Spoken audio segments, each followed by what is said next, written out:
राजा और रानी की संतान प्राप्ति की कहानी। दोस्तों, ये कहानी बहुत ही इंटरेस्टिंग है, दुख भरी है। एक बार ज़रूर सुनिएगा, आपको बहुत ही अच्छी लगेगी। दोस्तों, ये कहानी है सालों पहले एक नगर में भीमा नामक राजा रहता था, जिसका शासन चलता था। वह दिल का बहुत अच्छा और अपनी प्रजा को खुश रखने वाला राजा था। अगर किसी को कोई समस्या होती तो राजा तुरंत उसका समाधान कर देता। धन संपत्ति और खूब इज्जत होने के बाद भी राजा की पत्नी दुखी रहती थी। उसके मन में हमेशा से संतान प्राप्ति की चाहत थी, जो सालों से पूरी नहीं हो पाई थी। राजा को भी यह दुख रह रहकर सताता था। राजा ने कभी अपना दुख खुद पर हावी नहीं होने दिया और पूरे राज्य की लगन से सेवा करते थे। एक दिन भीमा राजा के राज्य में एक सिद्ध साधु भ्रमण करने पहुँचे। वो गांव-गांव घूमकर लोगों से पूछने लगे कि वो कितने सुखी हैं। हर किसी का जवाब एक ही था कि हमारे राजा बहुत ही अच्छे हैं और पूरी प्रजा को खुश रखते हैं। हर किसी के मुंह से राजा की तारीफ सुनने के बाद वो साधु राजा के पास पहुंचा। राजा को प्रणाम करने के बाद साधु बोला, हे राजन, तुम्हारे राज्य में हर कोई खुश है। ये सब देखकर मुझे भी बहुत अच्छा लग रहा है। तुम्हारे काम से खुश होकर मैं तुम्हें एक टोकरी दे रहा हूँ। ध्यान रखना कि ये टोकरी कोई सामान्य टोकरी नहीं है।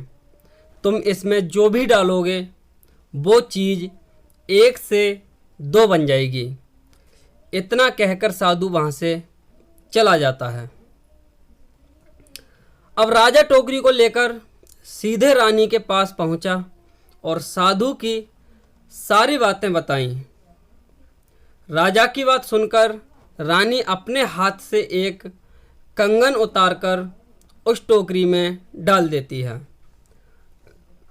देखते ही देखते कंगन 1 से 2 हो जाते हैं। यह देखकर राजा व रानी दोनों हैरान होने के साथ ही काफ़ी खुश हुए। दोनों के मन में बहुत ही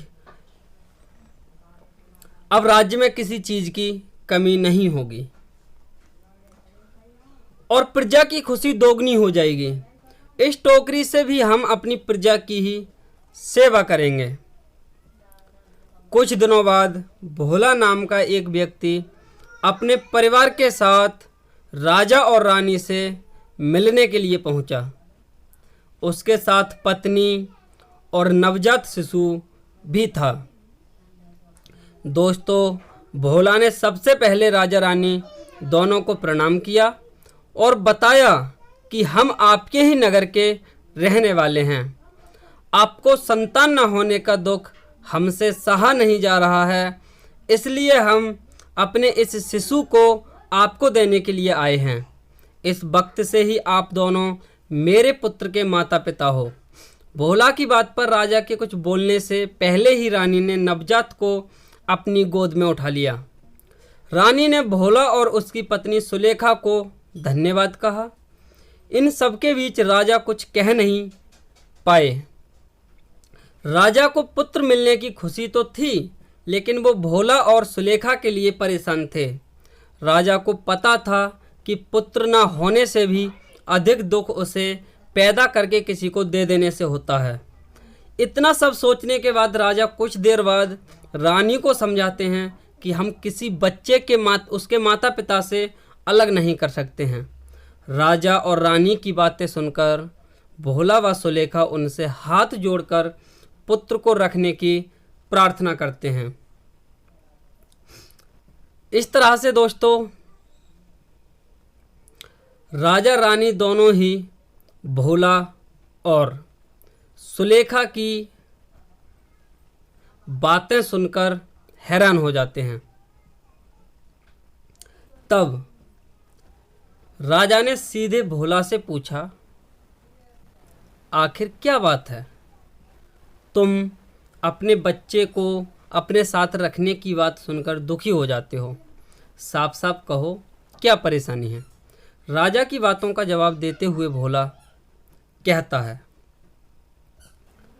महाराज, हमारे बच्चे को श्राप है कि अगर वो 12 दिन हमारे पास रहता है तो 13वें दिन उसकी मृत्यु हो जाएगी। आज हमारे बच्चे को हमारे साथ 12 दिन हो गए हैं।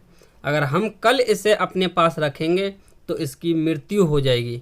राजा ने इस बारे में सोचने के लिए थोड़ा समय मांगा और भोला व सुलेखा को कुछ देर राजमहल में आराम करने के लिए कहा। फिर राजा भी इस बारे में सोचने के लिए अपने कक्ष में गए और रानी बच्चे को गोद में लेकर राजा के पीछे चलने लगी। कक्ष में पहुंचकर रानी ने राजा से पूछा, आप आखिर इतने परेशान क्यों हैं? तब राजा ने कहा कि मेरे राज्य में रहने वाला कोई भी परिवार मुझे अपनी संतान देकर सारी जिंदगी रोता रहे, यह मुझे हरगिज मंजूर नहीं है। राजा की बात सुनकर रानी भी इस बारे में सोचने लगी। तभी रानी महाराज से बोलती हैं, क्यों ना हम इस बच्चे को टोकरी में डालकर 1 से 2 कर लें, फिर इस बच्चे को हम रख लेंगे और दूसरे बच्चे को भोला व सुलेखा को सौंप देंगे। राजा यह सुनकर खुश हो गए और जल्दी से बच्चे को टोकरी में रख दिया। टोकरी में रखते ही वो नवजात 1 से 2 हो गए। फिर रानी ने जिस नवजात को टोकरी में डाला था उसे उठाती है और राजा दूसरे बच्चे को उठाता है। अब दोनों बच्चे को लेकर राजा रानी सीधे उस कमरे में पहुँचे जहाँ भोला और उसकी पत्नी आराम कर रहे थे। राजा ने अपनी गोद में लिए बच्चे को भोला को सौंपकर कहा, ये लो अपना बच्चा। राजा की बात सुनकर भोला और सुलेखा निराश हो गए। तभी राजा ने टोकरी के बारे में उन दोनों को बताते हुए कहा कि अब ये बच्चा श्राप मुक्त हो गया है। आपके जिस बच्चे को श्राप मिला है वो रानी के पास है। आप दोनों इस शिशु को ले जाएं और इसकी अच्छे से देखभाल करें। राजा की पूरी बात सुनने के बाद भोला और उसकी पत्नी खूब खुश हुए और बच्चे को लेकर चले गए। राजा और रानी भी बच्चा पाकर खुश थे। उन्होंने खूब अच्छी तरह से बच्चे को पालन पोषण किया। वो बच्चा भी बड़ा होकर एक अच्छा राजकुमार बना और माता पिता व राज्य का नाम रोशन किया। तो दोस्तों, कहानी से सीख हमें यह मिलती है कि खुद को दुख होने के बाद भी दूसरों की भलाई के बारे में सोचना ही इंसानियत और इंसान का सबसे बड़ा धर्म है। तो फाइनली दोस्तों, आपको कैसी लगी ये कहानी? अगर अच्छी लगी हो तो प्लीज़ वीडियो को लाइक कीजिएगा और चैनल पर नए हो तो प्लीज़ चैनल को सब्सक्राइब कीजिएगा। और हाँ, अपने दोस्तों परिवार में सभी के लिए ये कहानी ज़रूर शेयर कीजिएगा। आपके पास भी कोई कहानी है तो हमने व्हाट्सएप नंबर डिस्क्रिप्शन में दिया है, हमें ज़रूर शेयर कीजिएगा।